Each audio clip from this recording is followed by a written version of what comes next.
we heard you when you were running. You're governor now. Yes. I think we'd like to know, is your commitment all right? And that's what we want to know. It's up to you. I appreciate it. I actually, if it's all right with you, I'd love Jenean, our Lieutenant Governor, to speak to you first and just speak to you about what's on her heart, her thoughts, her commitment, not only to the topics we're talking about, but to communities such as the one we're sitting in, and to the task before her as Lieutenant Governor, and kind of her motivations, her priorities, and then I'll follow on in specific to your question, if that's all right. Thank you. That's fine. Is this all right? I think it is. Let me see it. Okay. We'll just use this one. Okay. Thank you for having us. Of course, we've been to several meetings with the pastors, the members of KPAC over the summer throughout this campaign. And what did we tell you? I know I personally said win, lose, or draw. I've seen the need around the state for different action, and I was committed to doing different things, even if I didn't win this election, or if the governor didn't win this election. So, but I'm thrilled to have this platform to be able to talk about some of the things that have worked in my life, some of the principles, some of the approaches. And you're absolutely right when you say education is key, because I would still be stuck in Detroit if I didn't have a great education, and I would be in a bad place if I had gone with the crowd. Let's just put it that way. So I've had a lifetime of swimming against the tide. A pastor, you talk about the blowback you're getting, it doesn't matter. You just keep pressing because you're on the right track, I can tell you. That's right. And I think that comes, that ability, the power to stand when people are pulling you in a direction you know is the wrong direction. That for me comes from God. It truly does. And I've been able to stand and against some incredible pressure to go the opposite way. And so I give all praise to God. So I just want to make that very clear that I didn't get here on my own. But I'm thrilled to have the platform, though, to be able to talk about the role of education in my life. I'm getting calls already from schools, from grade school on up to colleges, want me to come and talk to the kids and share my story. It resonated on the campaign trail, and people have found inspiration in it. So I'll be doing that. We're figuring out how to roll that out across the state. And a lot of the issues that the West End has, it's not just a West End issue.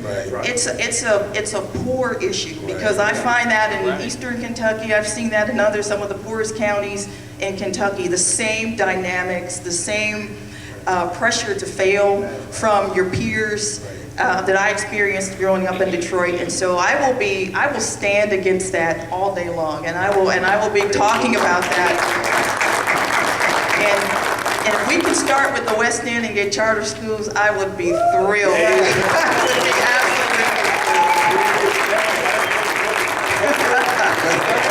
absolutely thrilled.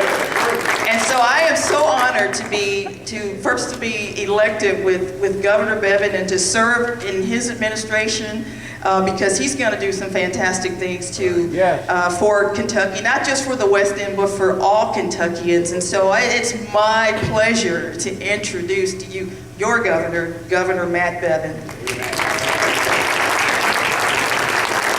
you. Well, that's all right. I mean, there's going to be better things than that to cheer for and stand up for.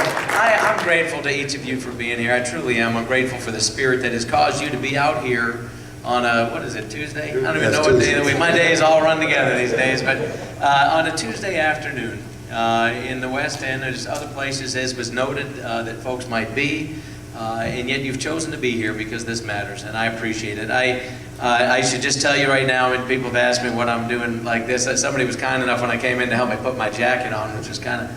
And I told people, I knew that some of these people in Frankfurt had hard heads, but I've come to realize just how. But I was actually playing tag with my children in the dark and broke my hand, which just be careful when you get to a certain age, you got to slow down.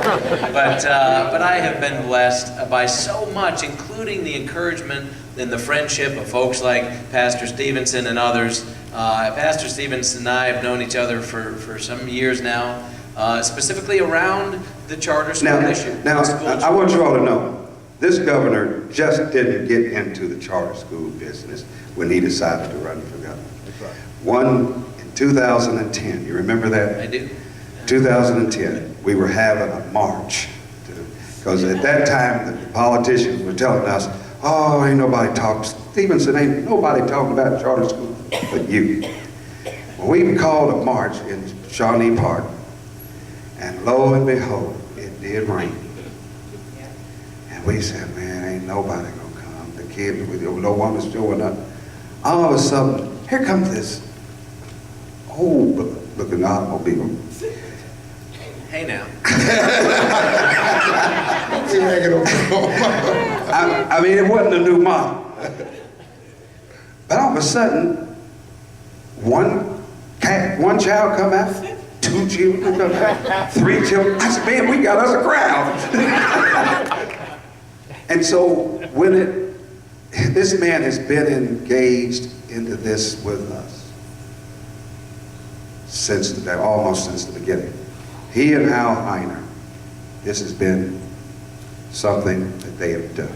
This has been a part of them, and I'm just glad we can be. So, Governor, I wanted people to know this is not something. This was no political campaign for you. And it does. That's true. And we'll keep these comments brief because I know there is a reception. But I want to touch on a couple things. And you asked a very fair question a moment ago.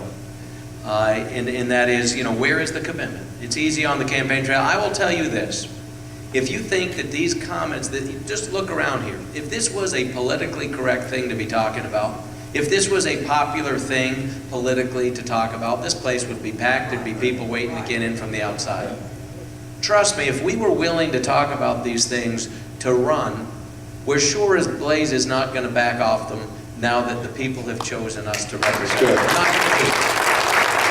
And the reason being is because this does transcend party. That's right. And while you made the comment, true enough, we didn't win West Louisville, I'd be willing to bet, and I'm not going to ask people to hold hands or raise hands, I'd be willing to bet we didn't win the majority of the votes in this room. And that's all right.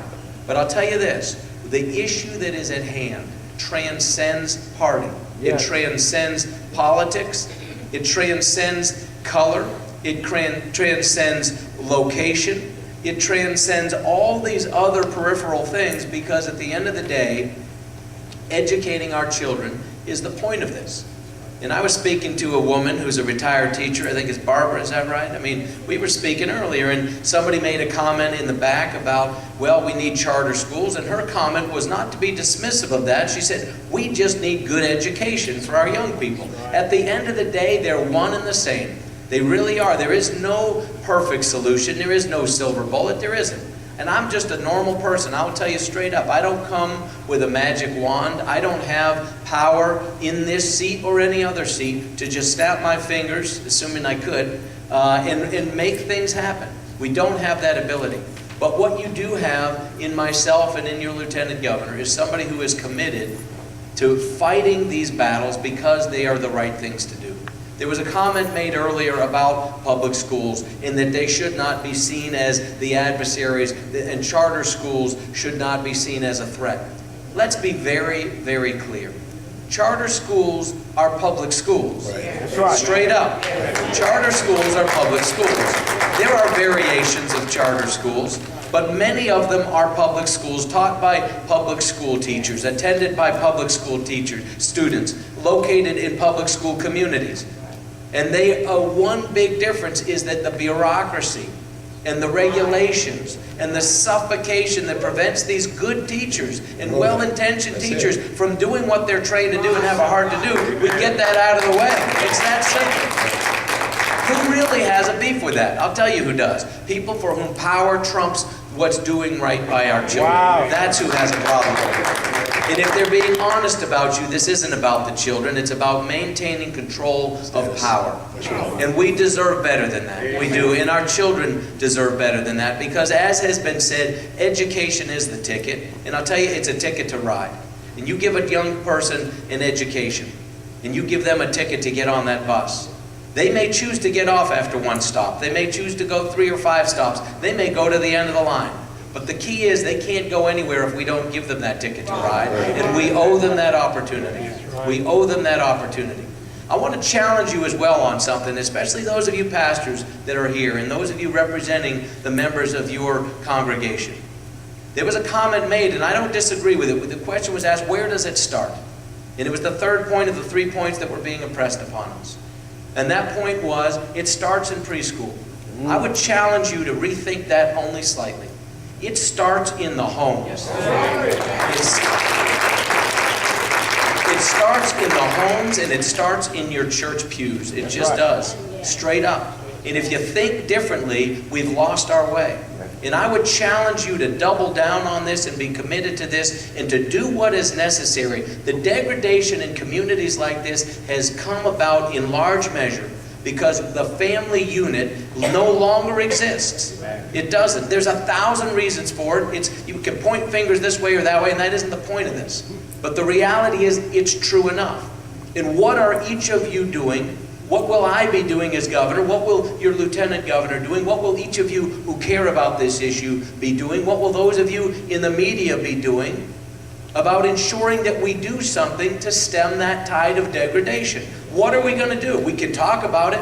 We can report on it. We can write about it. We can bemoan it. But truth be told, we are in far worse shape in these communities and in our homes than we were in the 1950s or 60s. We are.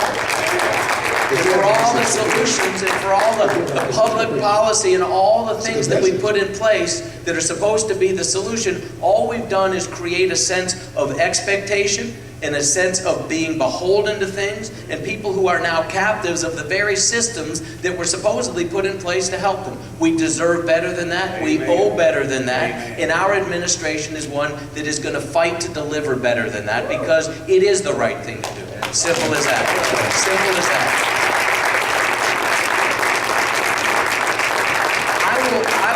We'll keep this tight and we'll wrap up so we can go to a reception. I do, if time allows, here or in this reception, I would love Q&A. I love the fact, and I mean it sincerely. And although I've not seen them, I heard that early on there were folks here that were here to protest. I don't know what in the blazes anyone wants to protest about educating young people. But I kid you not when I say I'm grateful for the fact that this is a topic worthy enough of getting people worked up enough that they have an opinion on either side of this issue. It should be. Because what should matter more? The future is dependent on what we do in educating our young people. And we owe them choices. Because iron sharpens iron. As simple as that. And it is not, we spend well over $1 billion in Jefferson County public school system every year. And we have more failing schools here per capita than even in any other district. And it isn't for lack of good teachers. We've got good teachers, and I understand that. We've got good administrators, and I understand that. We've got people who are passionate, who care. I understand that. But guess what? There's a lot of dead weight floating around too, and we're protecting it. And we need to stop protecting it. Because it's not serving anyone's purpose well. And I'll tell you this, it is my job, it is each of your jobs to do what we can within the sphere of influence we have to let the good come forward and get the riffraff out of the way. And whether that's bureaucracy, whether it's regulation, whether it's legislation, whatever it happens to be, there's 1,000 things it might be. I would challenge you please to understand this. Be patient, you have been. But think about this. Moses wandered around with the Israelites for 40 years. 40 years. Those of you that are pastors know he could have gone in 2 years in. But the people just were a little unhappy with what they were eating, and long story short, it's like, fine. All right? I'm going to give you, I mean, honest to goodness, if you've never read in Exodus, I'm telling you what, you go back and read, they got something other than manna. And they literally choked on it. They got so fed up with little quails and stuff going out. But it's an incredible story. But the truth is, at the end of the day, God said, fine. You know, you just wander around. Well, I'll tell you, people have been wandering around, ironically, for about 40 years, frankly, and going on 50 and even more. But it is time to stop talking. It's time to expect more. It's time to go into the promised land. And the promised land is that there is opportunity, economic, educationally, and otherwise. There just is, straight up. And we owe it to young people. We owe it to this community and every community, as Lieutenant Governor has noted, in this state. We owe it to people, black, white, rich, poor, in the city, in the country, and everywhere in this state. to give them that ticket to ride. That's right. And it is time to stop talking and start doing something about it. We have for generation now after generation been blowing smoke. And I'm fed up with it personally, I really am. I do have 9 children. I care about their education. I've had people say, well, you don't care about education. What? I mean, I got 9 kids. You think I don't care? Someone's got to feed me when I'm old. Someone's got to take care of me. You bet I want my children to have good lives and successful lives. And so we owe it to them. I want to share something with you that really moved me. I will never forget it. I was in Eastern Kentucky, where the audience was demographically very different and yet economically very similar to what you see in this community. But I'll tell you what was interesting. I sat in a courtroom, it was full of people, and there was a guy there who had previously been at a meeting I'd had down the road at his private company. And as I had been leaving that private company, he told me I had met him on the campaign trail. And he looked at me as I was leaving that business before I went to this meeting filled with folks like this. He said, you know, you're the first one that ever came back. Right. And I was struck by that. And I knew what he meant. He said, a lot of people come through here politicking, and they don't come back. And some of you know I've been here, and I've been back. I don't do it I'm not trying to impress you. Again, this isn't where I was going to get votes from. I was here doing it because it was the right thing. Hal Heiner is the Secretary of the Education Cabinet because he is the right man for the job, and he has a passion for politics. He has been committed to this for years. For every month I've cared about it, he's cared about it for years, and that's reality. He has been at this for a long time, and he is the right man to lead this charge. And there is, again, no perfect solution. So what I ask of each of you, even those of you who've been wandering around for 40 years and then some are ready to be done with it already, be patient a little longer. Be patient with us, work with us, encourage us, challenge us. We were talking earlier, hold us to account.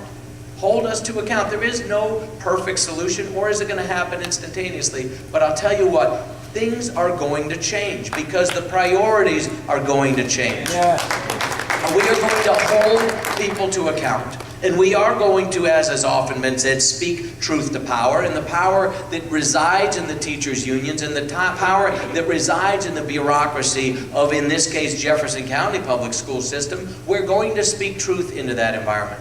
This isn't to call people down. This isn't even to call them out, although maybe there's a little bit of the latter. But we are going to call people to account. And we are going to expect people to deliver what we say we want for young people. It's not any more complicated. We should all be on the same side. There should be no protest with respect to how it is that we are going to educate our young people. We should be arm in arm in lockstep to accomplish these tasks. This is my commitment to you, to work with you. Again, work with us in return. Be patient with us. 4-year term will come and go like that. But we will get much done. And we will start by introducing school choice to the state of Kentucky for the first time. It will come. It will come.